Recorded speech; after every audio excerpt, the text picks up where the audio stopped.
यह retirement normal नहीं है। अरिजीत सिंह के प्लेबैक से हटने के पीछे एक रेयर कॉस्मिक सिग्नल है जो सिर्फ कुछ लोगों की जिंदगी में आता है। क्या है सच्चाई अरिजीत सिंह की रिटायरमेंट की? क्या उनके करियर का सबसे बड़ा डिसीजन कोइंसिडेंस था? एस्ट्रोलॉजी कहती है नहीं। आइए जानते हैं अरिजीत सिंह के रिटायरमेंट न्यूज की सच्चाई और क्या उनके कमबैक के चांसेस है कि नहीं। प्लेबैक से दूरी और सूर्य कुंडली के आधार पर उनकी आध्यात्मिक संगीतिक यात्रा का विश्लेषण करते हैं। भारत के सबसे प्रिय आवाजों में से एक अरिजीत सिंह ने आधिकारिक रूप से घोषणा कर दी है कि वे अब प्लेबैक सिंगिंग छोड़ रहे हैं। यह खबर सामने आते ही लाखों श्रोताओं के दिल टूट गए, क्योंकि अरिजीत सिर्फ एक गायक नहीं, एक भावना, एक तसल्ली और एक पूरी पीढ़ी की आवाज बन चुके हैं।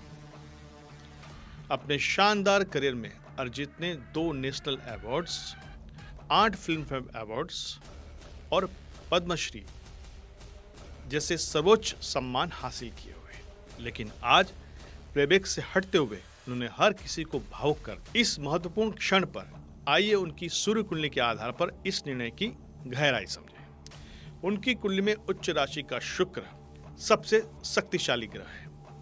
यह वही कारण है कि उनके गीतों में आध्यात्मिक गहराई, भावनात्मक सॉफ्टनेस, आत्मा को छू लेने वाली मेलोडी हमेशा महसूस होती है। और यही नहीं, शुक्र के साथ 4 और ग्रहों का संयोजन यानी कि 5 प्लैनेट एक साथ उनके अंदर एक दुर्लभ आर्टिस्टिक सेंसिटिविटी पैदा करता है। यह 5 प्लैनेट क्लस्टर जो है, जिससे कारण वो emotional overflow, intense artistic vibration, संगीत में आध्यात्मिक स्पर्श, मास कनेक्ट और सोल कनेक्ट, यही कारण है कि अरिजीत की आवाज हर दिल को बिना प्रयास छू लेती है।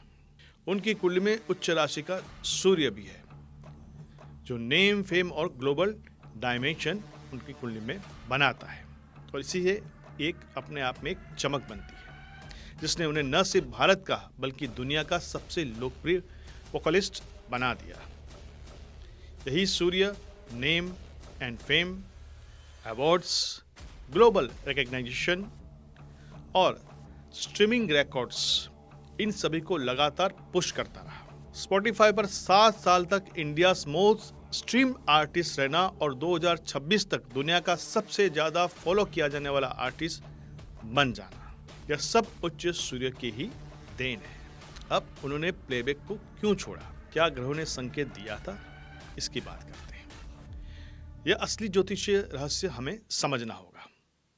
अरिजीत की जन्म कुंडली में 5 ग्रह एक साथ स्थित हैं, और आज जिस दिन उन्होंने यह रिटायरमेंट डिक्लेयर किया, उस दिन उनके प्रोफेशनल हाउस यानी कि 10th हाउस में 5 ग्रह ट्रांजिट में एक साथ थे। यह रेयर कॉस्मिक रिपीटेशन बताता है कि भावनात्मक भार चरम पर था, इनर कॉलिंग एक्टिव थी, आत्मिक दिशा बदलने का सही समय था, पेशेवर रास्ते का साइकिल पूरा हुआ, जैसे ब्रह्मांड ने वही कॉन्फ़िगरेशन दोबारा बनाकर उन्हें निर्णय के लिए प्रेरित किया। एस्ट्रोलॉजिकली इसे कहते हैं कॉस्मिक मिरर इफेक्ट। जब जन्म ऊर्जा और ट्रांजिट ऊर्जा एक जैसे हो जाते हैं, तो वैसे समय में बड़े निर्णय स्वयं घटित हो जाते हैं। अरिजीत का संगीत अभी खत्म नहीं हुआ है, बस रूप बदला है। उनके रिटायरमेंट की घोषणा केवल प्लेबैक तक सीमित है। संगीत उनके जीवन है, और यह अध्यात्म अब एक नई दिशा में आएगा। आगे उनके लिए रास्ते खुले रहे हैं। इंडिपेंडेंट म्यूजिक, ग्लोबल कोलैबोरेशंस, सूफी और फोक फ्यूजन, लाइव कॉन्सर्ट और original albums, selective special songs, और प्लेबैक से दूरी सिर्फ इंडस्ट्री स्ट्रक्चर से दूरी है, संगीत से नहीं। लेकिन यह निर्णय कॉस्मिक और कॉन्शियस दोनों है। फैंस निश्चित रूप से अरिजीत प्लेबैक सॉन्ग को मिस करेंगे, लेकिन उनकी आवाज आगे भी गूंजेगी। बस अब यह फिल्मों की नहीं, उनकी आत्मिक प्रेरणा की होगी। यह रिटायरमेंट एक गहरी बात कहता है। जहां कला सोल से चलती है, वहां कलाकार जिंदगी के सही मोड़ पर अपना रास्ता खुद चुनता है।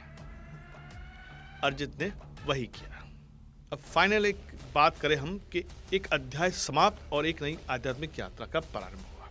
उच्च शुक्र संगीत में जादू, उच्च सूर्य विश्व स्तरीय प्रसिद्धि, 5 ग्रहों का जन्म और ट्रांजिट योग बड़े निर्णय का कॉस्मिक संकेत। इन सब के आधार पर यह रिटायरमेंट किसी सेटबैक का परिणाम नहीं बल्कि एक इनर इवोल्यूशन है। अरिजीत सिंह पीछे नहीं हटे, वे अपनी आत्मा की और एक कदम आगे बढ़े। श्री गणेश शर्मा।